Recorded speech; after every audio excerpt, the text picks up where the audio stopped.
Abogado de la presidenta de la República, Dina Boluarte. Está con nosotros el abogado constitucionalista también, Joseph Campos, a quien le damos la bienvenida. Doctor. Hola, Cristian. ¿Cómo está, Joseph? ¿Qué tal? Adelante, por favor. Listo.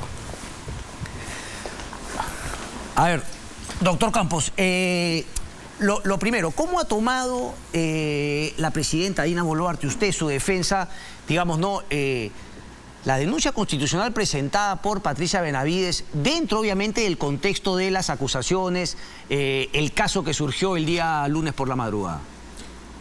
Todavía no salimos del estupor, ¿no? De la circunstancia en que se ha dado, donde ciertamente, a pesar que ella había anunciado ampliaciones de plazos, había decidido había tomado una decisión polémica que estábamos discutiendo respecto a desacumular y dividir el expediente entre los casos que finalmente ha llegado a la denuncia constitucional.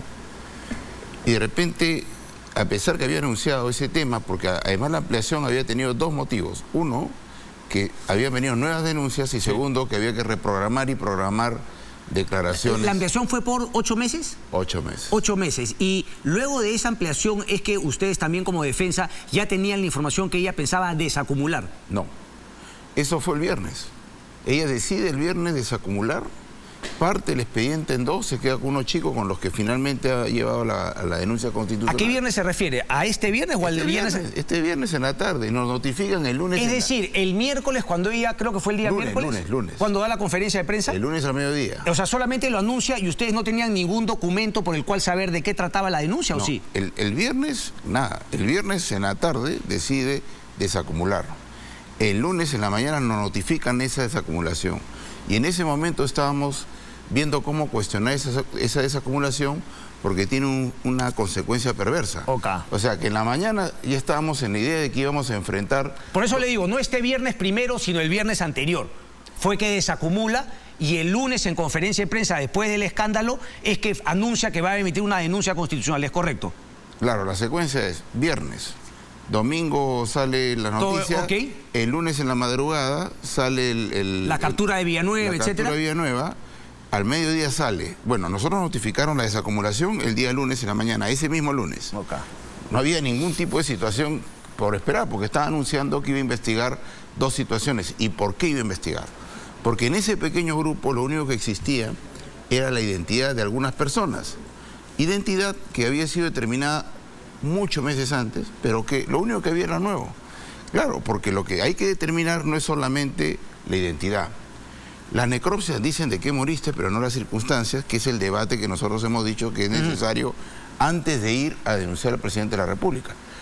Todo eso estaba pendiente. Dijo, voy a investigar de manera diferenciada. Listo.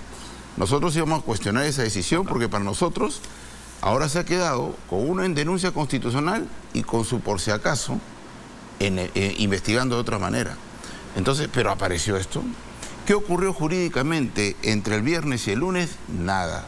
Lo único que había ocurrido era precisamente esta circunstancia, esta guerra interna que sufre el Ministerio Público. Sí. Y además, cuando uno lee la denuncia, realmente uno encuentra que se ha hecho como a la noche, ¿no? De manera improvisada, y ciertamente pues Déjeme hacerle una pregunta. Si es que no hubiese desacumulado el viernes y ustedes notificado en la mañana, ¿igual ella hubiese podido plantear una denuncia constitucional con todo acumulado antes de esa desacumulación?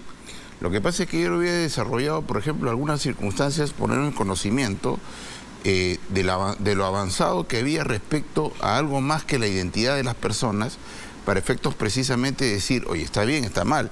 Además, nosotros le hemos pedido 3 veces el archivamiento de esta denuncia, porque en nuestra lectura, dada la circunstancia, la oportunidad y los delitos imputados, son de imposible realización.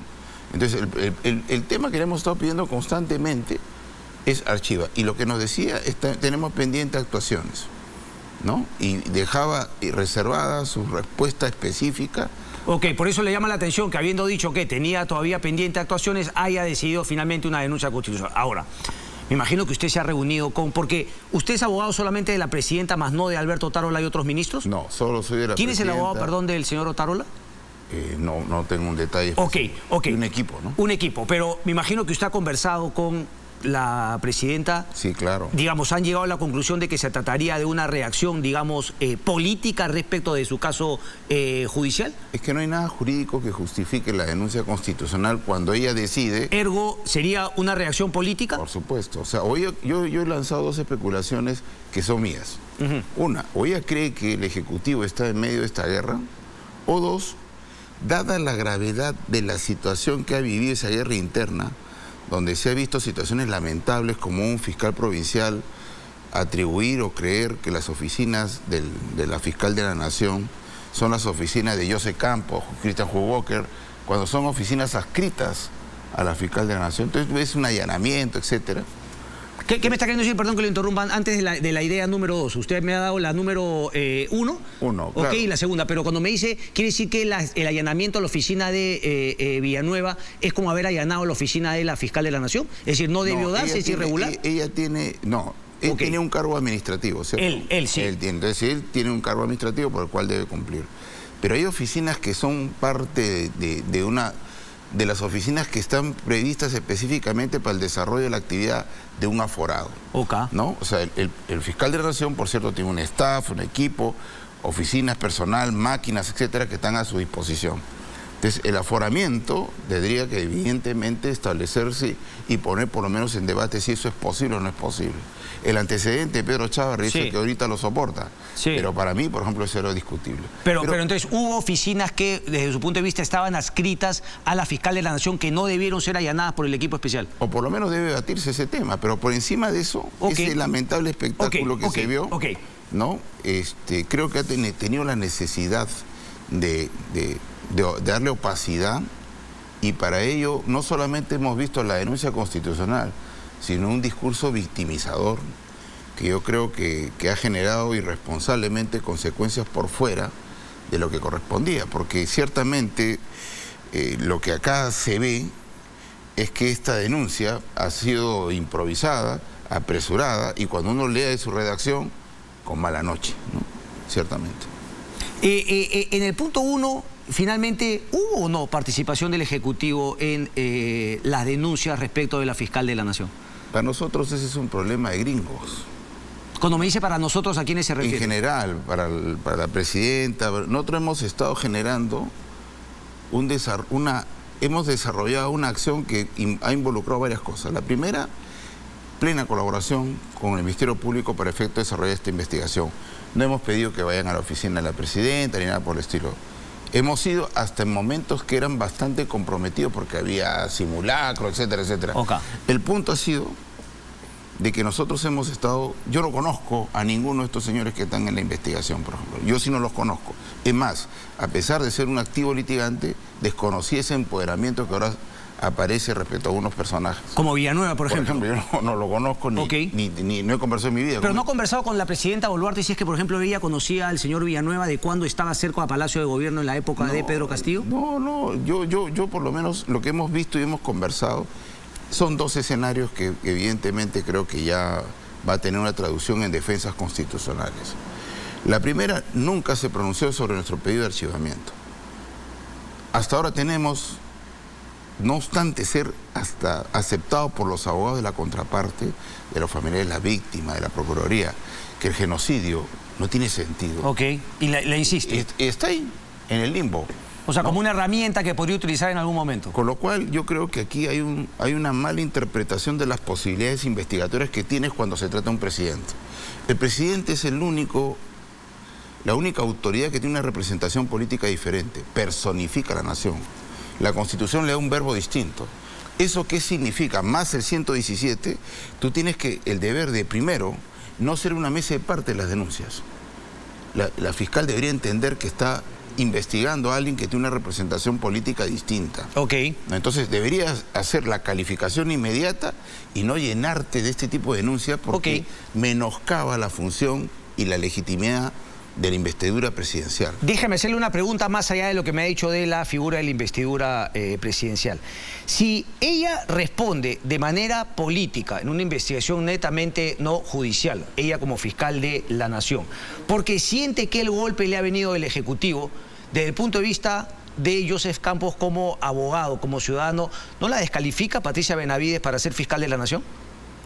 Yo creo que por lo menos es un error, que la calificación tendrá que darse en su momento y en su lugar, porque lo que yo he venido, mira, Cristian, primero porque me has invitado y siempre te tengo un enorme aprecio y respeto, y la otra vez no pude asistir, pero es también por la idea de que, ¿sabes qué? Yo a mí más me preocupa de todo este escenario es la tensión que mueve la institucionalidad democrática y que provoca los aplausos de los autoritarios, etc. Ahora, lo que yo sí creo es que ella tiene tiempo, primero para corregir todo lo que tenga que hacer, porque yo creo que ella sabe que el sanbenito de un presidente, como investigado por genocidio aquí fuera del país, es inaceptable. Correcto, pero doctor, o sea, me está planteando que, digamos, el error único de Patricia Benavides es respecto de la manera como ha reaccionado. Y mi pregunta era un poco si es que esto no era el puntillazo final respecto de que el sostener a Patricia Benavides como fiscal no le hace ningún bien a la institucionalidad del país. Bueno, por lo menos lo que he evidenciado es que no tiene la inteligencia emocional para entender que ella tiene una responsabilidad que la pone por encima de sus propios sentimientos. Okay. Lo que yo no sé, lo que sí te puedo decir es que descartamos esa primera hipótesis para comenzar. ¿Cuál hipótesis? Perdón, la que te primera... decía de participar de alguna manera en este asunto. A ver. ¿Usted la descarta respecto de la presidenta de la República o respecto de todo el Ejecutivo? Porque, a ver, hay una declaración que me parece que es a confesión de parte, relevo de prueba. Usted sabe a cuál me refiero. Alberto Otárola saliendo de Palacio de Gobierno del Congreso diciendo dígale al filósofo que esté tranquilo el día viernes. Pero eso tiene una interpretación alterna que yo quiero entender, porque yo todavía no he conversado de ese tema específico con él. Alberto Otárola, le sumo más datos. Alberto Otárola filtrando la información. Sí, lo vi. Le dice, oye, me sé por dónde viene la mano, porque probablemente él también especule este asunto. De tal manera que, bueno, puede ser ese asunto una especulación, pero respecto a mi patrocinada... Ok, puede ser Otárola así. No lo sé, yo no sé. Yo no puedo afirmar eso ni plantearlo a nivel especulativo. Porque por encima de eso, yo creo que si la consecuencia de esa afirmación ha sido esto, es más lamentable aún, ¿no? Pero por encima de eso, lo importante es comprender que mi patrocinada está completamente ajena a esta situación, ha tenido la mejor de las vocaciones para colaborar en la investigación, estamos firmes en utilizar otros mecanismos constitucionales para discutir este tema, porque ciertamente lo que ella ha hecho es ignorar nuestros pedidos de archivamiento y ha tenido una reacción que decididamente en las circunstancias en que se da, se expresa que es una reacción por fuera del derecho, para no calificar de repente política, ¿no? El tema de que usted defienda, digamos, ¿no? Jurídicamente, constitucionalmente a la presidenta Dina Boluarte, digamos, ¿suscribe usted su apoyo a Dina Boluarte en el gobierno? ¿Cree que ha hecho un buen gobierno o es un tema netamente jurídica? Yo soy su abogado, ¿no? Yo tengo mi opinión política y me la reservo. Pero yo... Desdoblamientos complicados, ¿no? Pero debo afirmar algo siguiente. Creo que en perspectiva la historia le va a dar un lugar a ella. ¿Cuál va a ser? Haber interrumpido esa perversa situación de que a la mala votamos presidentes. Correcto. Por lo menos ya nos quedamos en un número que es tristemente recordación. Y en segundo lugar... y por eso me involucro, a pesar que soy reconocido en la defensa de derechos humanos dentro y fuera del país, me involucro convencido que en esta causa que estamos viendo, realmente acá hay una circunstancia que se ha invisibilizado, algo que es fundamental determinar. El contexto de violencia, que por ejemplo ahorita, lo que hemos visto ahorita con La Poderosa, ¿no? Sí. Es claro y fue público que uno de los financistas de esta movilización violenta que yo digo, ninguno murió en protestas. Ninguno, esa es mi afirmación propia.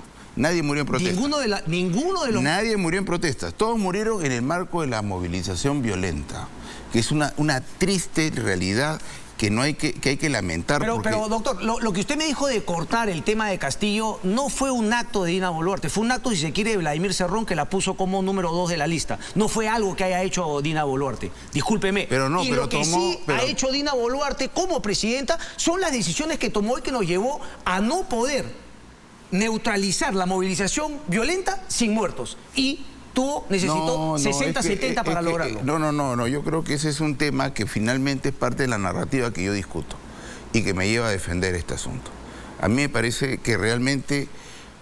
Yo jugaba en mi época un juego que se llamaba Stop, ¿cierto? Yo decía pare y se paraba. Acá lo que ha habido es una secuencia cronológica que se ignora.